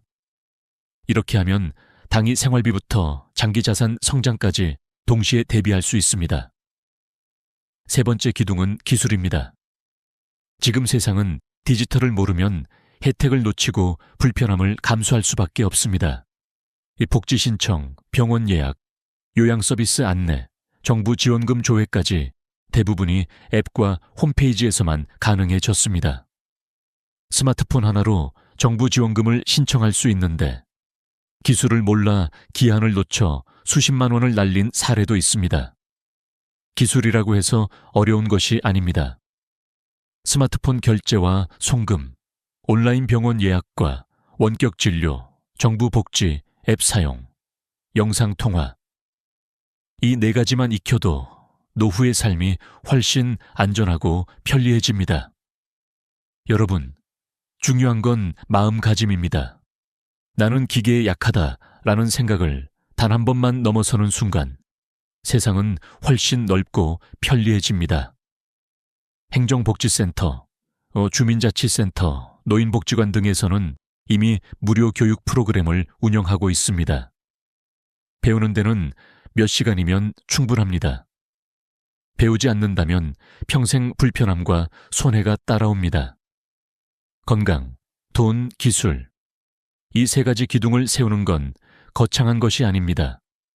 작은 습관, 작은 계획, 작은 배움이 모여 10년 뒤, 20년 뒤를 지켜줍니다. 지금 당장 한 줄이라도 적어보십시오. 오늘 걸은 걸음수, 이번 달 필수 지출, 다음 달 배우고 싶은 기술. 그 작은 기록이 10년 뒤 여러분의 가장 큰 자산이 될 것입니다. 여러분, 그렇다면 이제 남은 질문은 이것입니다. 개인의 준비만으로 충분할까요? 아닙니다. 가족이라는 울타리 안에서도 반드시 해야 할 대화와 합의가 있습니다. 그 이야기를 지금부터 함께 나누어 보겠습니다. 여러분, 개인의 준비가 아무리 철저해도 가족이라는 울타리 안에서 합의와 대화가 없다면 결국 모든 짐이 한 사람에게 쏠리고 갈등이 터져버립니다. 초고령 사회에서는 누가 언제 얼마나 돌볼 것인가가 가족의 가장 큰 갈등 요인이 됩니다. 그래서 지금 이 순간부터 가족 안에서의 약속과 계획이 필요합니다. 저는 이것을 가족의 화해 장치라고 부르고 싶습니다. 먼저 돌봄 계획을 세워야 합니다. 부모를 잘 모셔야 한다는 말만으로는 부족합니다. 누가 병원에 동행할지, 누가 생활비를 지원할지, 누가 일상적인 장보기와 청소를 도울지를 구체적으로 정해야 합니다. 여러분, 혹시 가족끼리 이런 대화를 나눠본 적 있습니까? 막연하게 우리가 다 같이 하자라고만 하면 결국 현실에서는 불만이 쌓이고 갈등으로 번집니다. 역할을 나누어 표로 정리하고 그 내용을 글로 남겨두는 것. 이것이 첫걸음입니다. 여기서 중요한 건 문서화입니다. 가족 간 합의를 말로만 끝내면 기억은 다르게 남고 감정이 얽히면 그때 그렇게 말하지 않았잖아 라는 싸움이 시작됩니다. 그러나 A4 용지 한 장에 합의 내용, 날짜, 서명만 적어두어도 분쟁 가능성을 70% 이상 줄일 수 있습니다. 법적 효력이 없더라도 글씨로 남은 약속은 기억보다 훨씬 강합니다. 가족끼리도 돈과 재산이 얽히면 의외로 돌변하는 경우가 많다는 사실을 우리는 주변에서 이미 많이 보아왔습니다. 또 하나 중요한 것은 상속, 증여, 연명 치료 여부 같은 민감한 주제입니다. 사람은 갑작스러운 상황에서 감정에 휘둘리기 쉽습니다. 부모가 위중한 상태에 빠졌을 때 무조건 살려야 한다는 외침이 가족의 갈등을 키우는 경우가 많습니다. 하지만 미리 연명 치료 여부를 기록해두면 가족은 죄책감과 갈등 속에서 울부짖지 않아도 됩니다. 재산 분배를 명확히 해두면 형제간 소송이라는 최악의 상황도 막을 수 있습니다. 그리고 부모 세대 역시 자녀에게 고마움과 미안함 사이에서 흔들리는 마음이 있습니다. 내가 이렇게까지 도움을 받았으니 갚아야 하지 않나 하는 심리적 빚이 생기면 돌봄이 고마움이 아니라 부담이 됩니다. 그래서 내 몫은 여기까지, 이후에는 요양원이나 외부 서비스를 이용하자라는 선을 미리 정해두는 것이 필요합니다. 이것은 이기적인 결정이 아니라 남은 가족 모두가 무너지지 않도록 하는 안전장치입니다. 저는 실제로 한 사례를 들려드리고 싶습니다. 70대 어머니를 모시는 세 남매가 있었습니다. 첫째는 병원 동행을 맡았고, 둘째는 생활비를 분담했고, 셋째는 집안일을 도왔습니다. 이들은 매달 한 번 가족 회의를 열어 상황을 공유했습니다. 작은 갈등이 생겨도 바로 조정했고, 중요한 결정은 간단한 메모로 남겼습니다. 결과적으로 어머니는 편안한 노후를 보내셨고, 자녀들은 서로의 부담을 인정하며 평생의 관계를 지켜낼 수 있었습니다. 반대로 아무런 합의 없이 각자 알아서 하자고 했던 또 다른 가족은 정반대의 길을 걸었습니다. 아버지가 갑작스럽게 쓰러지자 간병과 비용 부담이 한쪽으로 쏠렸고, 결국 형제 간 말다툼이 폭력으로 번졌습니다. 부모를 잘 모셔야 한다라는 마음은 같았지만 준비가 없었던 탓에 가족은 갈라지고 말았습니다. 여러분, 초고령 사회에서 가족의 화해 장치는 선택이 아니라 필수입니다. 돌봄 계획, 문서화, 민감한 문제에 대한 사전 합의. 이 세 가지가 있다면 가족은 흔들리지 않고 위기를 함께 건널 수 있습니다. 하지만 여기서 끝나서는 안 됩니다. 개인과 가족의 준비가 아무리 철저해도 사회라는 울타리가 받쳐주지 않으면 결국 한계에 부딪힙니다. 그래서 이제 마지막으로 우리가 함께 만들어야 할 공동체의 미래에 대해 이야기하려 합니다. 여러분, 이제 마지막으로 우리가 함께 만들어야 할 울타리, 바로 사회적 공동체에 대해 이야기하겠습니다. 개인의 노력과 가족의 합의만으로는 초고령 사회의 무게를 다 감당할 수 없습니다. 결국 사회라는 그물망이 단단해야만 개인과 가족의 준비도 빛을 발할 수 있습니다. 저는 이 부분을 함께 사는 미래라고 부르고 싶습니다. 먼저 고령자 재취 위협입니다. 많은 분들이 은퇴하면 모든 역할이 끝난다고 생각합니다. 하지만 실제로는 정반대입니다. 아침에 일어날 이유가 있다는 것, 내가 여전히 필요한 존재라는 감각이 노인의 심리적 건강을 지켜주는 가장 큰 힘입니다. 그래서 의미 있는 일자리가 필요합니다. 단순히 생계를 위해서가 아니라 삶의 이유를 지켜내기 위해서입니다. 마을 안전 지킴이, 지역 문화 해설사, 학교 방과 후 돌봄, 작은 도서관 사서. 이런 일들은 큰 체력을 요구하지 않지만 경험과 지혜가 반드시 필요한 자리입니다. 정부나 지자체에서 이런 자리를 더 많이 만들어야 하고 우리 스스로도 능동적으로 찾아 나서야 합니다. 둘째는 지역 돌봄 공동체입니다. 나이가 들수록 가까움이 생명입니다. 병원, 복지관, 문화시설이 집에서 도보 10분 안에 있어야 어르신이 사회와 단절되지 않습니다. 일본의 커뮤니티 케어가 성공할 수 있었던 이유도 바로 가까움이었죠. 우리 역시 집을 중심으로 병원, 도서관, 복지관이 걸어서 닿을 수 있는지 확인해야 합니다. 없다면 주민 서명을 모아 구청에 요구할 수 있습니다. 이미 있는 시설이라도 경사로, 엘리베이터, 손잡이, 셔틀버스가 어르신에게 적합한지 점검하고 개선을 요구해야 합니다. 또 동네 단톡방이나 카페를 통해 응급시 바로 연락할 수 있는 이웃 명단을 만들어 두는 것만으로도 큰 힘이 됩니다. 셋째는 세대 간 교류입니다. 초고령 사회의 진짜 위기는 세대 간 갈등에서 시작됩니다. 그러나 세대 간 벽을 허물면 서로의 삶이 훨씬 풍요로워집니다. 어르신은 장인 기술, 전통 음식, 수공예를 전할 수 있고 젊은 세대는 스마트폰 사용법, 영상 편집, 온라인 마케팅을 가르쳐 드릴 수 있습니다. 이렇게 서로의 부족함을 채워주는 구조를 영 멘토링이라고 합니다. 작은 모임이라도 시작하면 동네 커뮤니티가 활기를 되찾습니다. 여러분, 사회적 공동체를 만드는 일은 정부만의 몫이 아닙니다. 내가 먼저 발을 떼고 이웃과 연결되는 순간부터 시작됩니다. 동네 도서관, 복지관, 작은 카페, 심지어 아파트 경비실에서 나누는 인사 하나가 공동체의 시작입니다. 늙는 것은 선택이 아니지만 어떻게 늙을지는 분명 우리의 선택입니다. 한국 철학자 함석헌 선생은 이렇게 말했습니다. 사는 것이 곧 늙는 것이지만 늙는 것도 배워야 한다. 오늘 이야기를 들으신 여러분께 제가 드리고 싶은 마지막 메시지는 바로 이것입니다.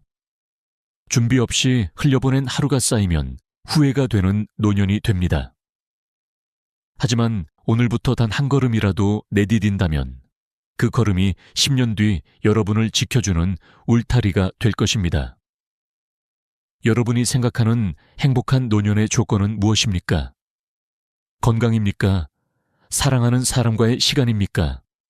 경제적 자유입니까? 마음의 평화입니까? 어떤 답이든 좋습니다. 댓글로 남겨주십시오. 여러분의 이야기가 누군가의 10년 뒤를 바꿀 수 있습니다.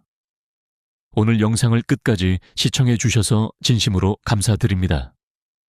도움이 되셨다면 소중한 분들께 공유해 주시고 구독과 좋아요로 저를 응원해 주세요. 여러분과의 연결이 저에게는 가장 큰 힘이 됩니다. 다음 영상에서도 여러분의 삶을 비추는 이야기로 찾아뵙겠습니다. 안녕하십니까? 제가 진심으로 여쭈겠습니다.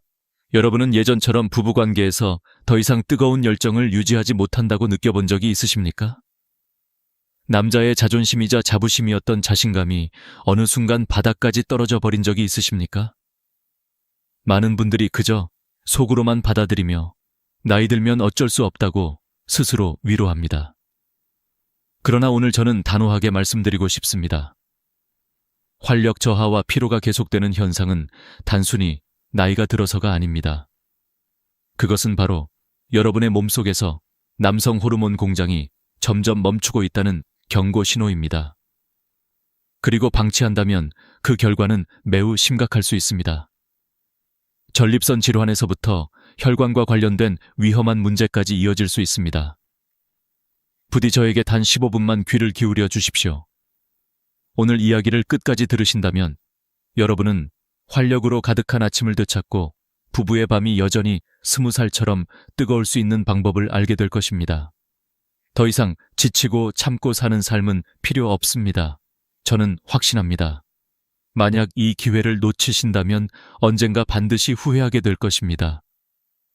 저는 30년 넘게 수많은 남성 환자들과 함께하며 그들의 고민을 들어왔습니다. 어떤 이는 자신이 더 이상 남편으로서, 아버지로서 제 역할을 하지 못한다고 자책하며 눈물을 흘렸습니다. 또 어떤 이는 활력을 잃은 자신의 모습을 가족에게 들키는 것이 두려워 혼자 속으로만 괴로워했습니다. 그러나 저는 분명히 말할 수 있습니다. 희망은 아직 남아 있습니다. 몸속의 불꽃은 꺼진 것이 아니라 잠시 약해져 있을 뿐입니다. 그 불꽃을 다시 살려내는 방법은 분명히 존재합니다. 한 환자의 이야기를 예로 들어보겠습니다. 그는 65세의 평범한 아버지였습니다. 은퇴 이후 점점 기력이 떨어지고 아내와 대화도 줄었습니다. 아들은 아버지는 더 이상 예전의 아버지가 아니다 라고 말했고 그는 그 말에 더욱 깊은 좌절감을 느꼈습니다. 하지만 제가 알려드린 방법을 통해 그는 다시 달라졌습니다. 아침에 눈을 뜨자마자 무겁던 몸이 가벼워졌고 아내와 함께 웃을 수 있는 시간이 돌아왔습니다. 이것은 결코 특별한 기적이 아닙니다. 누구나 경험할 수 있는 변화입니다. 여러분, 우리가 나이 들어도 여전히 지켜야 할 것은 단순한 건강 이상의 것입니다. 그것은 자신감이고 존엄이며 삶의 의미입니다. 우리는 살아있는 한 활력 있게 웃으며 사랑하며 살아갈 권리가 있습니다. 지금부터 제가 드릴 말씀은 단순한 이론이나 교과서적인 지식이 아닙니다. 실제로 제가 수천 명의 환자들과 함께하며 검증된 경험과 삶을 바꾼 사례에서 얻은 진실입니다. 그러니 지금 이 순간 포기하지 마십시오. 몸이 보내는 신호를 외면하지 마십시오. 단지 나이 탓이라며 체념하지 마십시오. 오늘 이 시간을 통해 여러분은 자신을 다시 세우고 인생의 불꽃을 되살릴 수 있는 방법을 만나게 될 것입니다. 그 여정을 지금부터 시작하겠습니다. 제가 수많은 환자들을 만나며 늘 깨달은 것은 대부분의 남성들이 문제의 본질을 잘못 이해하고 있다는 사실이었습니다.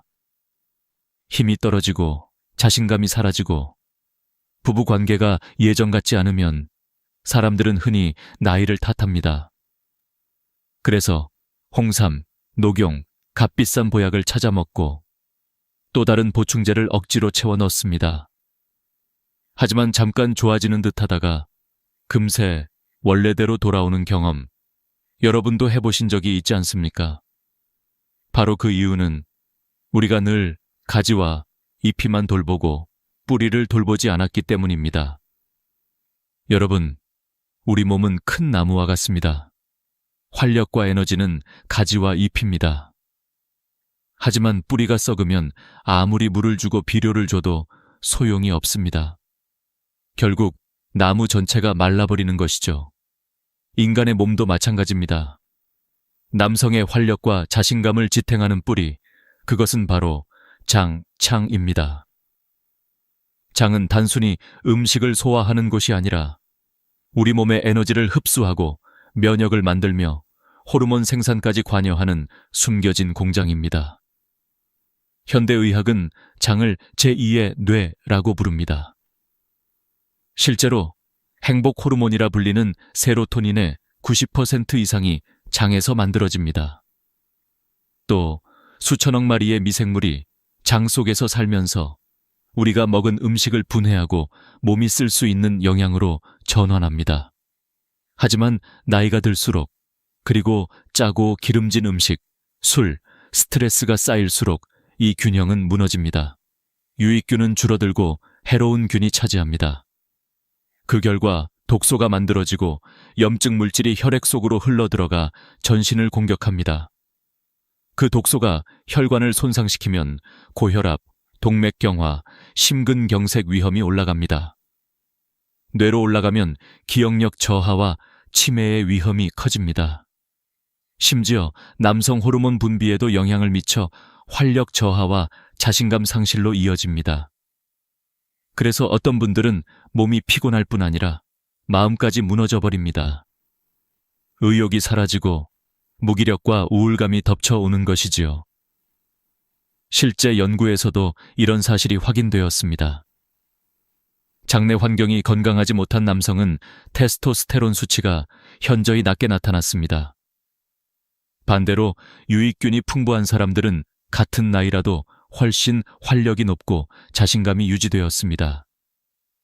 혈액 속 염증 지표인 CRP 수치 역시 장 건강과 밀접하게 연결돼 있습니다. CRP가 높으면 늘 피곤하고 무기력하며 반대로 CRP가 낮아지면 활력이 돌아옵니다. 저는 이런 환자들을 수없이 만났습니다. 예를 들어 70세 김 선생님은 늘 피곤하다고 호소했습니다. 아침에 일어나기도 힘들고 조금만 걸어도 숨이 차며 부부 관계는 오래전부터 끊어진 상태였습니다. 하지만 그는 3개월 동안 장 건강을 되살리는 방법을 실천했습니다. 식습관을 고치고 유익균을 늘리고 염증을 줄이는 생활을 이어갔습니다. 그 결과 CRP 수치가 절반으로 떨어지고 테스토스테론 수치가 정상 범위로 올라왔습니다. 무엇보다도 그는 환하게 웃으며 말했습니다. 다시 살아난 기분입니다.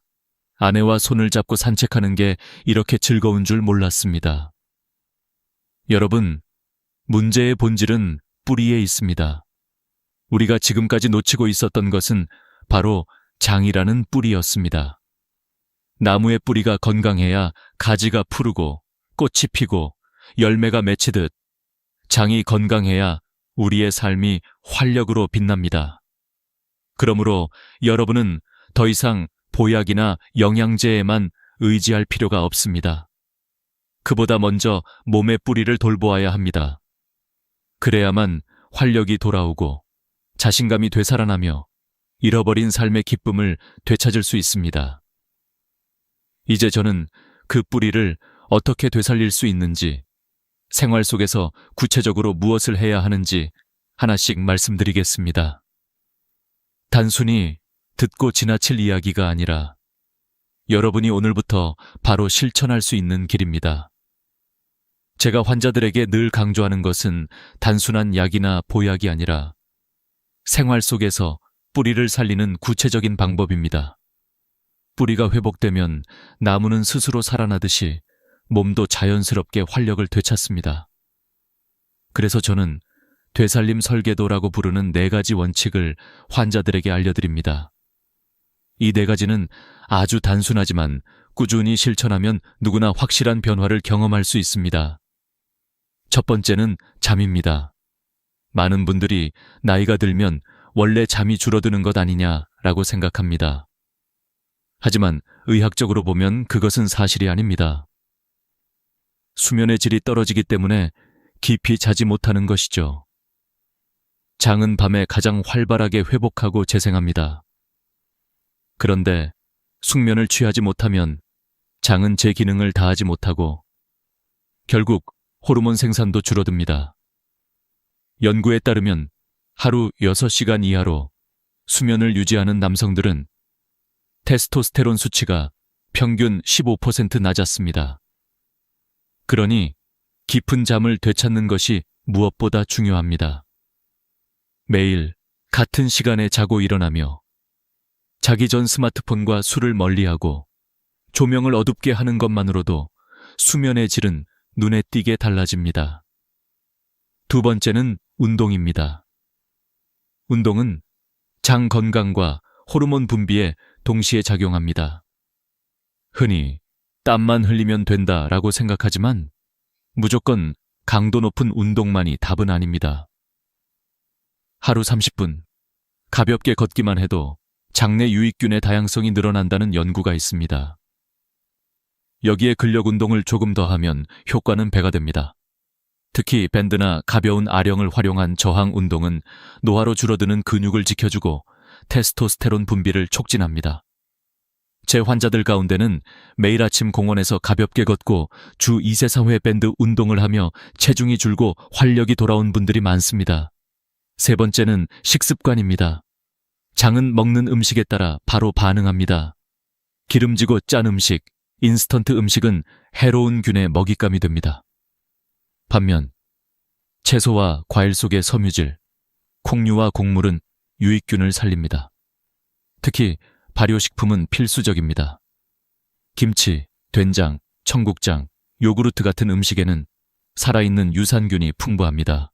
이런 음식들을 꾸준히 섭취하면 장내 미생물의 균형이 회복되고 몸 전체의 면역과 에너지가 달라집니다.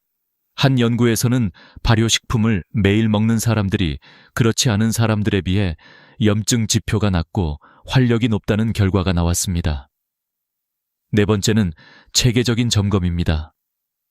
많은 분들이 몸의 변화를 감으로만 판단합니다. 그러나 객관적인 수치를 확인해야만 정확히 알 수 있습니다. 혈압, 혈당, 콜레스테롤, 체중, 그리고 혈액 속 염증 지표인 CRP, 호르몬 수치 같은 지표를 확인해야 합니다.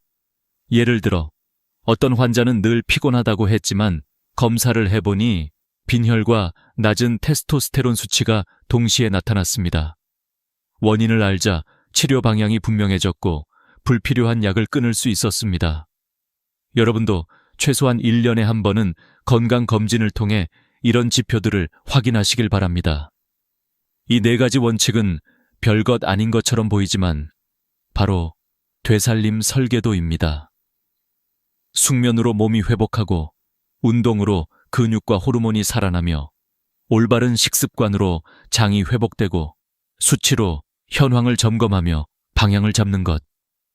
이 4가지가 합쳐질 때 몸의 뿌리가 되살아나고 그 뿌리가 다시 에너지와 활력을 만들어냅니다. 한 가지 사례를 말씀드리겠습니다. 68세 이 선생님은 늘 피곤해 약에만 의지했습니다. 그런데 수면 습관을 바로잡고 매일 아침 공원에서 20분 걷기, 저녁에는 작은 아령으로 근력 운동을 시작했습니다. 음식도 조금씩 바꾸어 김치와 된장을 챙겨 먹고 정기적으로 혈액 검사를 받았습니다. 3개월 뒤 그의 염증 수치는 절반으로 떨어졌고 테스토스테론은 정상 범위로 회복되었습니다. 무엇보다도 아내와 함께 다시 대화하고 웃게 되었다는 말이 가장 인상 깊었습니다. 여러분, 몸은 절대로 배신하지 않습니다. 뿌리를 살리면 가지가 살아나듯 장을 회복하면 활력은 반드시 돌아옵니다. 지금 당장은 무겁고 지쳐 있어도 생활 속 작은 실천이 쌓이면 몸은 다시 반응합니다. 이제 저는 여러분께 단순한 설계도를 넘어서 매일 실천할 수 있는 특별한 습관을 알려드리겠습니다. 그 습관은 매우 간단하지만 수많은 환자들의 삶을 바꾸어온 강력한 열쇠입니다. 바로 잠들기 전 단 한 잔의 작은 의식입니다. 이어서 그 비밀을 말씀드리겠습니다. 저는 오랜 임상 경험을 통해 깨달았습니다. 환자들이 아무리 좋은 설계도를 받아도 꾸준히 실천하지 못하면 변화가 오지 않는다는 사실입니다. 그래서 저는 복잡하지 않고 누구나 매일 실천할 수 있는 작은 습관을 만들었습니다. 그것을 저는 황금 습관 의식이라고 부릅니다. 하루의 끝, 잠들기 전 단 한 잔으로 몸의 뿌리를 회복시키고 꺼져가던 불꽃을 다시 일으키는 작은 의식입니다. 그 의식의 핵심은 발효와 자연의 조화를 활용하는 것입니다. 단순히 술 한 잔을 권하는 것이 아닙니다. 그것은 약이 되기도 하고 독이 되기도 합니다. 중요한 것은 올바른 선택과 정확한 방법입니다. 이 습관은 본질적으로 장내 유익균을 깨우고 동시에 몸에 필요한 영양을 공급하여 회복의 시계를 거꾸로 돌리는 힘을 갖고 있습니다. 먼저 재료 선택입니다.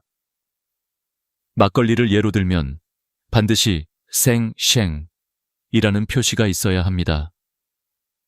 시중에 오래 두고 마실 수 있도록 살균 처리된 제품은 단순히 달콤한 음료일 뿐입니다. 살아있는 효모와 유산균이 들어있어야만 진짜 효과가 나타납니다. 라벨을 꼭 확인하시고 유통기한이 짧고 냉장 보관이 필요한 제품을 선택해야 합니다.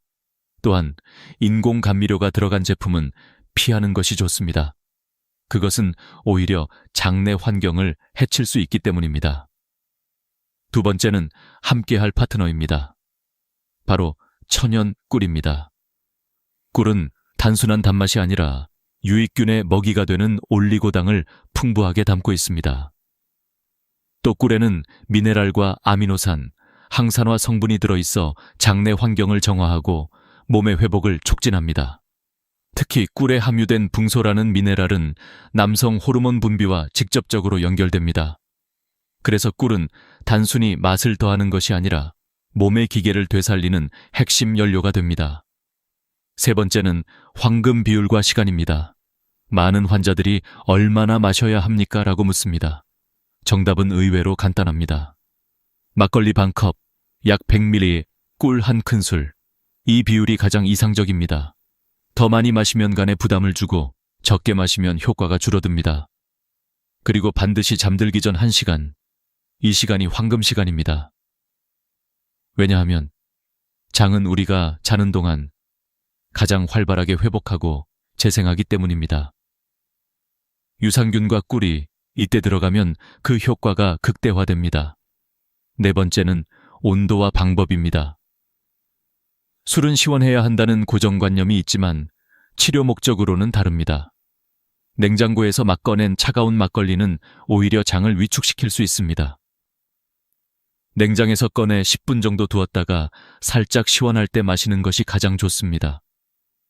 꿀은 그대로 섞어 잘 저어 마시면 됩니다. 중요한 것은 다른 안주와 함께하지 않는 것입니다. 파전이나 김치를 곁들이면 유해균의 먹이가 되어 오히려 효과를 떨어뜨립니다. 오직 순수하게 한 잔만. 그것이 황금 습관 의식의 핵심입니다. 물론 모든 사람에게 이 방법이 적합한 것은 아닙니다. 간 질환이나 당뇨가 있는 분들은 반드시 전문가와 상의해야 합니다. 꿀 대신 다른 유익균 먹이를 활용할 수도 있지만 그 역시 조율이 필요합니다. 중요한 것은 내 몸의 상태를 먼저 이해하고 그 위에 습관을 세워야 한다는 점입니다. 저는 많은 환자들에게 이 작은 의식을 전했고 그 결과를 직접 목격했습니다. 한 환자는 오랫동안 불면증과 무기력으로 고통받다가 이 습관을 시작한 뒤 한 달 만에 숙면을 취할 수 있게 되었다고 말했습니다. 또 다른 환자는 부부 사이에 끊겼던 대화가 다시 이어졌다고 했습니다. 그들은 모두 공통적으로 이야기했습니다. 단순한 한 잔이 이렇게 큰 변화를 줄 줄은 몰랐습니다. 여러분, 황금 습관 의식은 결코 특별하거나 거창한 것이 아닙니다. 단지 작은 잔 하나, 그러나 그 안에는 수천억 마리의 살아있는 미생물과 자연의 영양이 담겨 있습니다. 그것이 몸속 뿌리를 살리고 잠든 에너지 공장을 다시 가동시키는 열쇠입니다. 이제 여러분도 오늘 밤 바로 시작할 수 있습니다. 단순한 선택 하나가 내일 아침의 활력을 결정합니다. 몸은 항상 정직하게 반응합니다. 그 반응을 경험하는 순간, 여러분은 왜 제가 이 습관을 황금 의식이라고 부르는지 알게 될 것입니다. 이제 다음 단계에서는 실제로 이 의식이 몸과 마음을 어떻게 바꿔놓는지를 구체적인 사례와 수치로 보여드리겠습니다. 그것은 단순한 체감이 아니라 의학적으로도 증명된 변화입니다. 저는 언제나 환자들에게 말합니다. 몸은 거짓말을 하지 않습니다. 수치가 곧 진실을 보여줍니다. 사람들은 대개 기분이나 느낌으로만 건강을 판단하려 합니다. 하지만 우리가 눈으로 확인할 수 있는 수치야말로 변화의 가장 확실한 증거입니다. 그래서 저는 황금 습관 의식을 꾸준히 실천한 환자들의 전과 후를 수치로 기록해왔습니다. 먼저 68세의 한 남성 환자 사례입니다. 그는 늘 피곤하고 아침에 눈을 떠도 개운하지 않다고 했습니다. 부부관계는 오래전부터 사라졌고 가족과의 대화도 점점 줄어들었습니다. 검사를 해보니 테스토스테론 수치가 정상 하한선보다 낮았고 염증 지표인 HSCRP는 기준치의 2배였습니다. 저는 그에게 황금 습관 의식을 권했습니다. 잠들기 전 생막걸리 반잔과 천연꿀 1스푼, 다른 것은 바꾸지 않았습니다. 단지 이 작은 습관 하나. 8주 후 다시 검사를 했을 때 GSCRP 수치는 절반 이하로 떨어졌고 테스토스테론은 정상 범위로 올라왔습니다. 그는 활짝 웃으며 말했습니다. 아침에 눈을 뜨면 몸이 가볍습니다. 아내와 함께 걷는 시간이 즐겁고 마음이 다시 살아난 것 같습니다. 그의 아내는 덧붙였습니다. 남편의 눈빛이 다시 따뜻해졌습니다. 예전처럼 농담도 하고 웃기도 해요. 또 다른 사례는 65세 여성 환자였습니다. 그녀는 오랫동안 불면증에 시달렸습니다. 작은 소리에도 금세 깨고 약을 먹어도 숙면을 취하지 못했습니다. 우울감이 깊어져 남편과도 자주 다투었습니다. 저는 그녀에게도 황금 습관 의식을 권했습니다. 단, 알코올이 부담될 수 있어 꿀과 따뜻한 보리차를 섞어 마시도록 했습니다. 한 달 뒤 그녀는 반짝이는 눈빛으로 다시 찾아왔습니다. 선생님, 덕분에 약을 끊고도 숙면을 취했습니다. 아침에 일어나면 기분이 가볍고 하루가 즐겁습니다. 옆에 있던 남편은 환하게 웃으며 말했습니다. 제 아내가 다시 다정해졌습니다. 이런 변화는 단순한 기분 탓이 아닙니다. 실제로 연구 결과도 이를 뒷받침합니다. 장내 환경을 개선하면 염증 지표가 낮아지고 테스토스테론 수치가 올라가며 수면의 질이 향상된다는 보고가 있습니다. 어떤 연구에서는 발효식품을 꾸준히 섭취한 그룹이 그렇지 않은 그룹보다 활력 점수가 평균 20% 이상 높게 나타났습니다. 또 다른 연구에서는 꿀을 매일 섭취한 사람들의 HSCRP 수치가 유의하게 낮아졌습니다. 숫자는 거짓말을 하지 않습니다.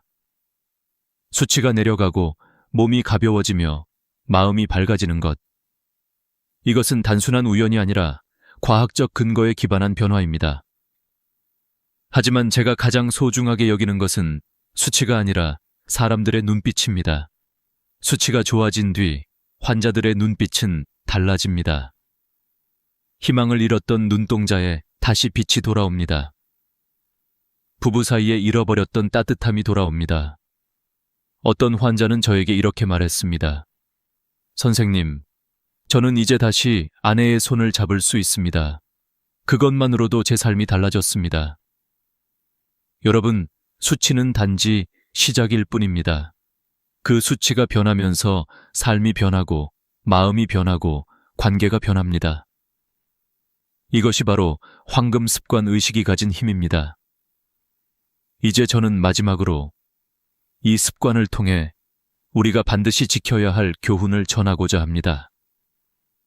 단순히 건강을 되찾는 것을 넘어 인생의 마지막 날까지 활력 있게 살아가기 위해 우리가 붙잡아야 할 가장 중요한 진실입니다.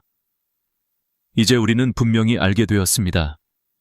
단순한 보약이나 값비싼 보충제가 아니라 생활 속 작은 의식 하나가 몸과 마음을 되살릴 수 있다는 사실을요.